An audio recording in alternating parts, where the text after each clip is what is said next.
Good morning. Welcome to episode 102 of the Driller Newscast, a weekly update on the news and stories impacting the drilling and water industry. I'm your host, Brock Yorty, and this week's episode is brought to you by the great people at Derek's Drills. Decades of experience and a dedication for innovation has made Derek's one of the fastest growing drilling rig manufacturers in Canada. The Imagineer behind the best domestic dual rotary drilling rig now offers drills to meet everybody's needs of the serious water well, geothermal, and RC exploration drilling projects. Jump over to Derek's website. That's DEREX.ca and check out the two newest additions to the Derek's rig line. That's Derek's 2630-22 Matthew and the Derek's 2630-22 Arthur. Thank you, Derek and team, for supporting the news. For this week in the news, we're going to talk about 45 out of the 50 states signing a climate action plan and receiving money from the Inflation Reduction Act. Next, we're going to talk about what's going on at the Building Energy Boston Conference, which is where I'm filming from right now. Our feature this week is our rock star editor-in-chief, Sammy Hager, coming back to have a discussion with us about our media presence in the industry, how we promote the water well industry, the geothermal industry, our drilling company, from websites to social media. But before we get into all this great content, let's talk some safety. For this week in safety, according to the National Highway Traffic Safety Association, 36,000 people died in affected crashes over a 10-year period from 2012 to 2021. A distracted crash is any traffic crash in which a driver was identified as distracted at the time of the crash. In 2021, there were 3,522 people killed and an estimated additional 362,415 people injured in motor vehicle traffic crashes involving distracted drivers. This is an increase of 380 fatalities compared to 2020. Distracted driving crashes account for 8% of all fatalities and 14% of injuries and 13% of all motor vehicle traffic crashes in 2021. That is a wild number. I want you to think about as we move down the road with our heavy equipment and what we're thinking.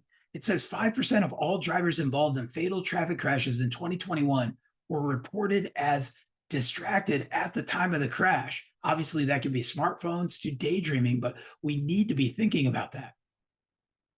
And it says a big chunk of these are between the ages of 20 and 35.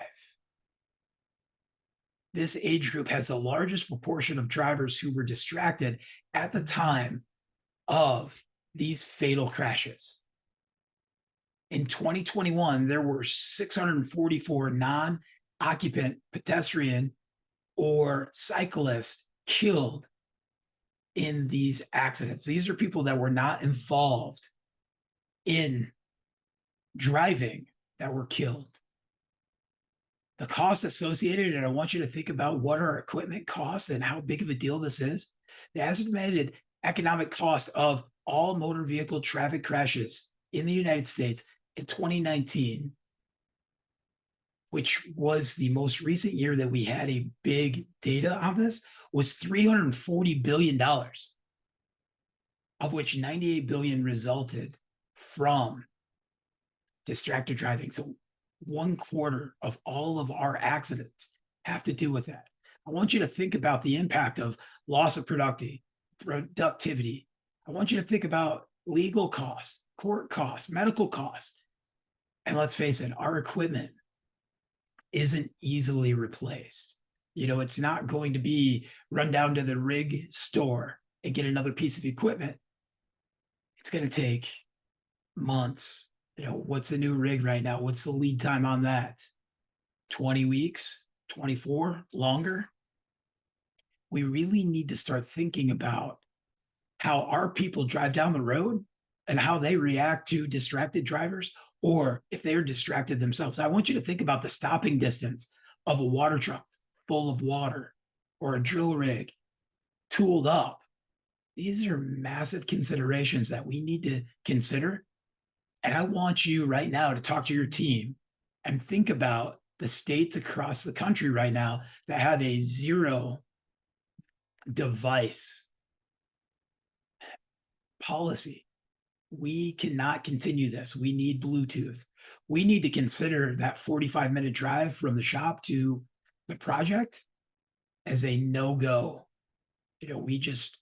We need to be driving. We need to be considering all the possibilities. And then we go from, slippery conditions to animals to school. There's so many pieces here. And we're working in urban, densely populated areas now that we hadn't considered the amount of traffic and all the accidents that are going on that go up to trillions of dollars in injuries. But if we think about that pedestrian and cyclist and non-occupant that were killed in the last study in 2021, over 600, it's unacceptable. 2022 numbers, 23 numbers haven't come out yet. It was 32,657 people died in distracted driving conditions in the United States. Put the phone down. Let's be smart. Let's operate safely. This week in the news, we're going to jump to the Environmental Protection Agency. On March 11th, the U.S. Environmental Protection Agency announced a record 45 states plus the District of Columbia, Puerto Rico, and dozens of metropolitan statistical areas have now developed climate action plans through the investment made possible by President Biden's Investing in America agenda. The planning process is supported by the EPA's Climate Pollution Reduction Grant Program, which offers a unique opportunity to help state and local governments develop strategies to reduce harmful pollution and address environmental justice concerns while building the infrastructure, the industry, and the competitive economy for a clean energy future. Here's the quote. Together, over 96% of the U.S. population is covered by these plans. The Climate Pollution Reduction Grant Program, created under the Inflation Reduction Act, the largest climate investment in history, is enabling community-driven solutions to the climate crisis and helping accelerate America's clean energy transition.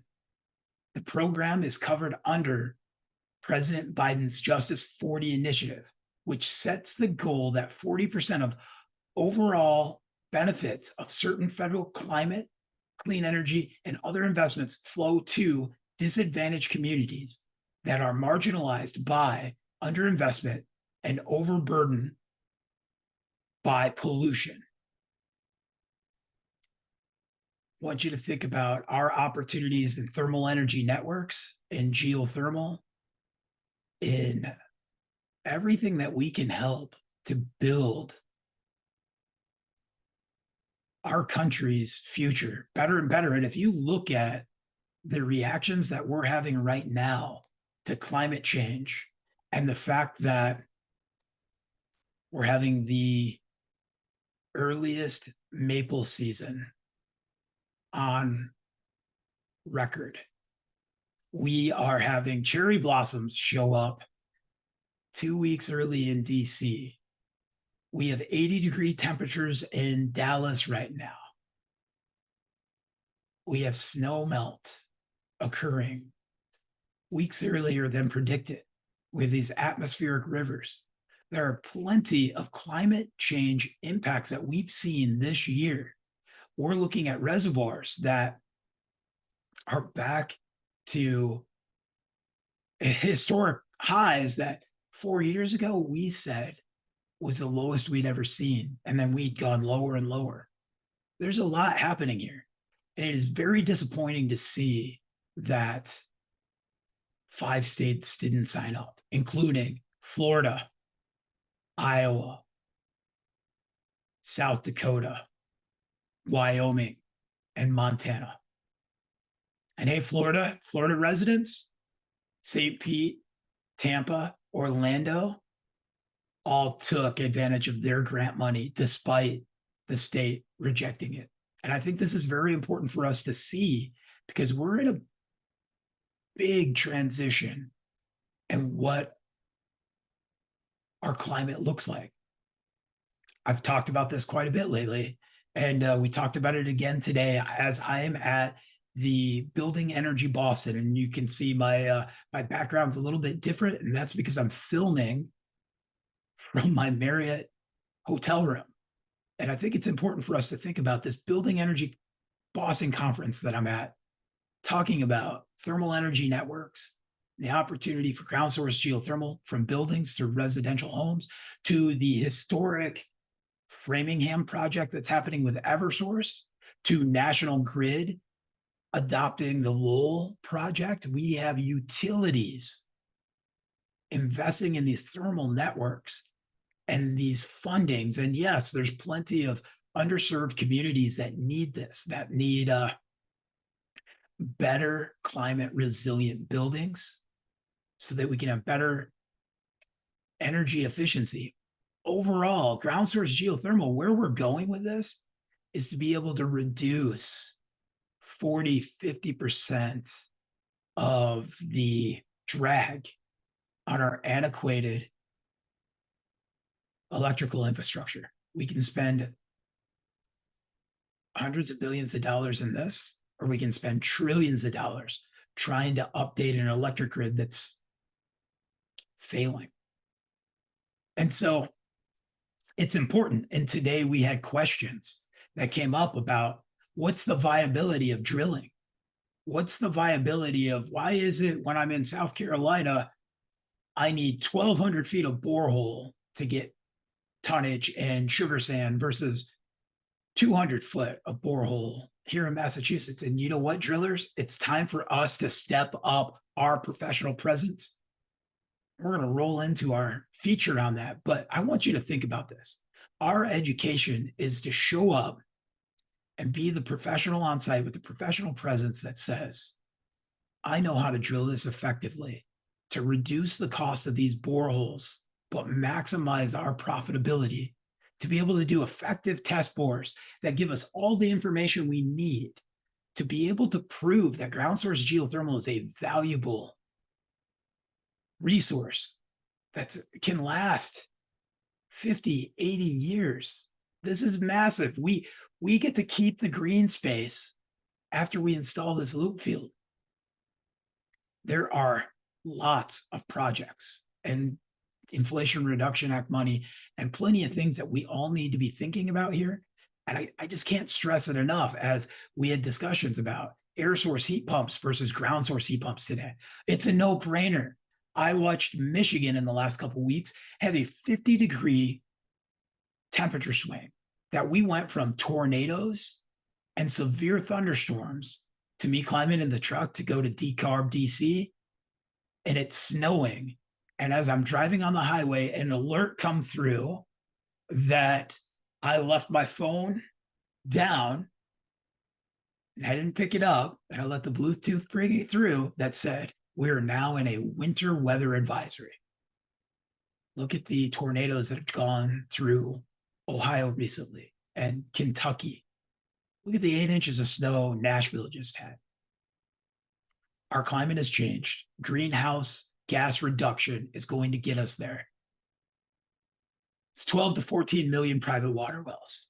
A lot of us are private water well drillers. We can diversify right now, find strategic partnerships with the right HVAC contractor, the right engineering firm, and drill anything from 5 holes to 50 to 500. The idea that we need to step back and you need to be this massive commercial construction company drilling all the boreholes, or a vertically integrated geothermal company that has geothermal drilling because they can't trust local drillers to do it. And that's not everybody, but that is the consensus. We are the professionals. We have the equipment. It's time for us to step up, talk about what it cost us to do this and how we get inserted on these projects. And at the same time, protecting groundwater and not compromising for anything. It's a great discussion at Building Energy Boston. I got to have it with Tim at CDM Smith and Josh at Celsius, which incline drilling, angle drilling is a future option along with all of our drilling options.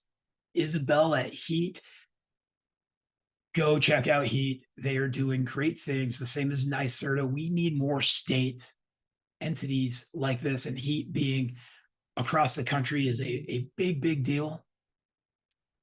Huge thanks to Bill at National Grid stepping up and having this discussion with us and seeing the viability of ground source geothermal for buildings and thermal networks.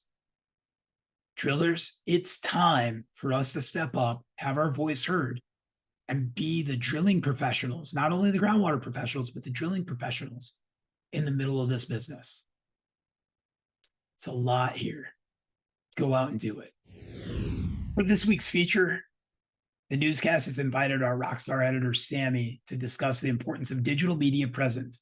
I know, drill mud and electronics don't play well together. However, our customers, they play very well with searching the internet. Today's research is just as simple as saying, hey, computer, what is the benefits of a private water well versus a municipal water? Or, hey, Ziggy, that's what my daughter calls hers. Should I invest in a ground source geothermal heat pump? The team at the Driller Media platform understand the importance of fully engaging our industry on fronts from delivering the latest news impacting our industry to the importance of protecting groundwater. Sammy has been our editor-in-chief for 3 weeks now. And I know, just like every one of the curmudgeons out there, what do you mean? She already wants to be senior management? No, she's leading the way and explaining to us with her fresh perspective on our industry, which is invaluable. Sammy, how can we do a better job promoting ourselves with this thing called the internet? Yeah, absolutely. Well, first and foremost, 73% of Gen Z and 75% of millennials say that they would support small businesses, work with small businesses, and also, engage online on social media with small businesses if those small businesses were promoting on social media. And surprisingly, despite this, only like 25% of small businesses have websites and are actively promoting on social media. And that is a shocking statistic, but it's from Statista. And it's, you can even see it on Gartner polls. You can see it. I mean, it's pretty shocking when you look at some of these analytics and you realize that these small mom and pop businesses have this amazing opportunity with these younger generations, but a lot of times they are scared to promote to somebody that is new and unfamiliar to them. Yet at the same time, if they don't promote to these younger generations now, those younger generations are slowly becoming the new modern day consumers. They are now full grown adults and they have buying power. And if you're not promoting to them, you're making a big mistake, right? I mean, because as they are becoming the new modern day consumer and the new buyer persona, so to speak, these older people are now retiring and they don't need your drilling equipment. They don't need your drillers. They don't need that stuff anymore. And so that is where a huge sign of success for a small business is being able to promote correctly on social media and also on their website. Wow. So, what is your advice? How can we do a better job? What should we be looking at promoting? Absolutely. So first and foremost, well, let's start with the website because it is such a huge part of marketing. When you are looking at your website, first of all, the fact that only 25% of small businesses have websites to begin with is so shocking. That other 75% needs to catch up. they need to have a website. If you have a successful business or even a business that is up and coming, you need to invest that money and that time into building that website out and making sure that it is user friendly. So I'm sure you've probably heard the terminology UX before, and that refers to user experience. And basically, it's if you go onto a website and it takes 10 seconds to load the page and it's really confusing trying to navigate to even try and even make a sell with this company, you are far more inclined to just move on to the next brand. And you don't want that, right? That's obviously, as that person that owns that business, you do not want people getting tired and fed up of your website and moving on to somebody else like your competitor. And so, with that being said, when you're building out your website, you're not just looking at it from an SEO perspective, which is search engine optimization, but you're also looking at it from just a design and personability and trustworthiness aspect. Your content is king. If your copy on your website does not showcase how trustworthy you are as a brand, how helpful you can be, how you are championing your consumer, they're going to move on because they want to feel like they are getting that special treatment. And so that is super key. Then when it comes to social media, you should absolutely be promoting yourself on social media. And there are a lot of really good tools to help you promote yourself on social media. You do not have to rely on actually going to Facebook, posting, then going to LinkedIn, posting, then going to Instagram, Twitter, TikTok, and posting all individually. You can use tools like Hootsuite or other scheduling apps, and you can actually make a post and then click on all of your different social media platforms and have it scheduled and sent out and look at those metrics all in one place, which makes it so convenient for small businesses that don't really have that bandwidth to do it otherwise. And it's not like it's an expensive investment, but it is an investment you should absolutely be making because you can see massive returns. Okay. So how do we become this jack of all trades to make this happen? Where should we be looking for these things? It's funny that you mentioned that. In my opinion, I have heard for years, right? People say, oh, but if you're a jack of all trades, you're a master of none. A lot of people don't actually know the full quote. And I feel like it's really important to stress what the full quote is. It is jack of all trades, master of none, but oftentimes better than a master of one. And so a lot of people don't realize that that's the full quote. And the reason why it's so important to know that is you don't have to be a master at every single thing you know. But if you know a little bit about everything, you also know that you're not being taken advantage of, which is a huge thing. I cannot stress to you how many small businesses I have met with individually throughout my career. And I talk with them about marketing, and their outlook or perspective or what they've been told by other companies is 100% a lie. They will come to me and go, oh, well, I heard that it's $200,000 for a website. I heard that in order to manage our social media or our blog campaign, we need to be paying this person this ungodly amount of money. And that is simply not true. And if you have that experience, you can work with other companies or you can do things yourself that can already get the ball rolling. There is no reason to have to wait or rely on somebody else for these starters, right? And so, and even those small little changes can make a world of difference. Now, when we're talking about with a website, something as simple as creating a blog and putting some of your job site photos on it and some of customer testimonials, things like that, can make such a difference when somebody is looking at who to work with, because they can see firsthand that you actually care enough to be able to share these things. And the same goes with social media, even just taking the time. There's a wonderful tool, and I'm going to blow your mind with this. It's called Canva, and it is an amazing design tool that is super good for beginners because it is a simple drag and drop system with pre-made templates that is so terrific because you can literally customize your own templates or just literally take one in. Let's just say it's St. Patrick's Day and you want to post something. You can take one of their templates, change your name and put your logo on there, and bam, you've got a social media post, and you can even schedule on there. So there are some amazing tools out there, and you should absolutely be considering them and using them in conjunction with just doing those small things to make yourself that jack of all trades, so to speak. Love it. Last question. As we have this awesome well that's producing water out of the ground and in an area that was difficult, and the family's so thankful. And I go to put this up on, say, Facebook or LinkedIn, and I go to tag or whatnot. How can I get traction? Should I just make up my own full sentence hashtag that's "wish you were here and you had water too," or should I try to stick with some that have some traction? So here's what I will say. There are actually so many very specific strategies when it comes to hashtags and tagging and the colors even that you're using in your designs. Like orange is actually the most attractive color when you're making a design. It grabs people's attention more than any other color. Do you really need to know all of that mess to get started? No, absolutely not. Now, granted, I do really want to be able to create some of this content for you guys and feature it on the driller so you know this information if you want it. However, to get you started, when it comes to hashtags, you do not want them to be too long. You should have a custom hashtag for your brand. If your brand is Drillerman, Austin, then you want to put hashtag Drillerman TX, right? And that's your hashtag. That's your custom hashtag. So that is a very big start. Secondarily, you want to look at what the relevant hashtags are for the industry.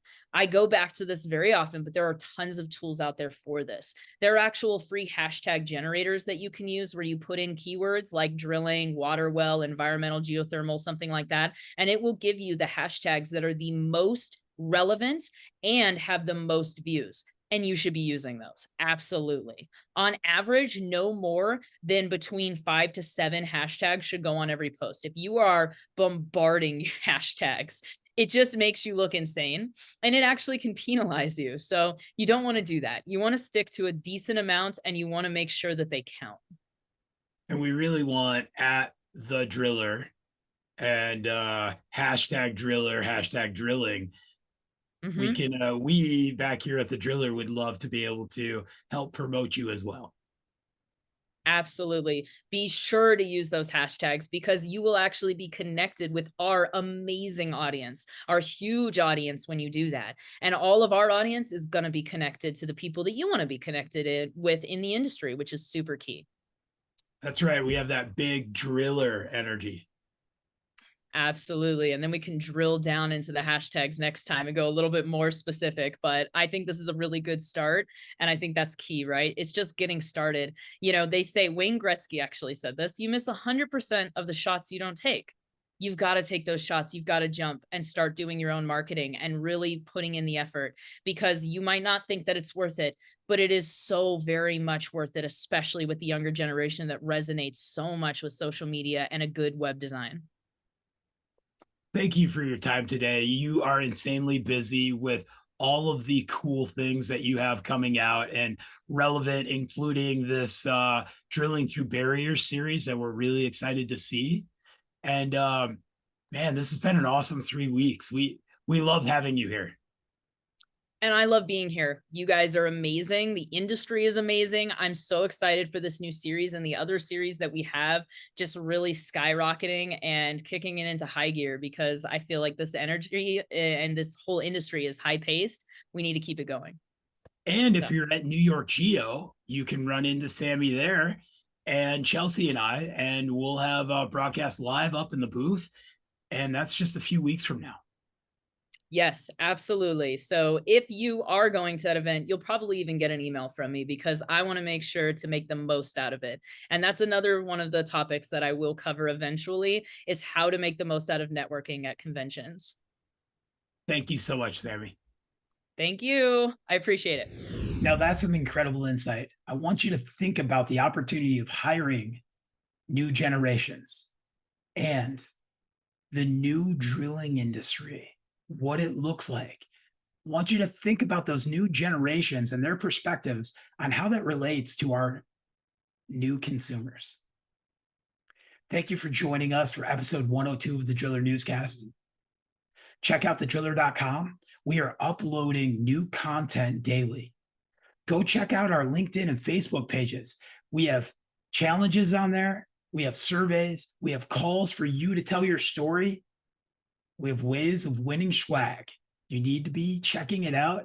Our rockstar keeps updating it daily. And yes, if it seems unconventional that the drilling industry should start engaging more in social media, we're well past that industry. Oh, Brock, we need to make sure this stuff is proven. Facebook is 20 years old.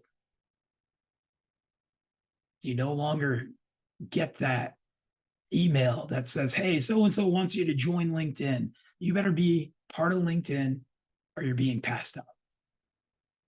With that, we're not using our social media as we're driving down the road. We need to put that away, not check emails, not think about those distracted situations. We've talked about it.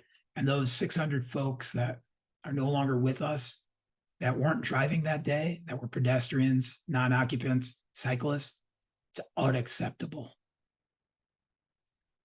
Thank you, Derek McGlattery, for supporting the news. You have done so much of supporting us and not having an influence on the content, but believing in what we're doing and allowing us to do the newscast every week. Thank you. Go to derek's.ca and check out all the great things on his website, or engage with Derek on Facebook or LinkedIn. He is always asking questions, and he's one of the fastest responders at wanting to have a great discussion I've ever met. Thank you, everybody. It's been a great week. Be safe. Go out and do some good for our environment.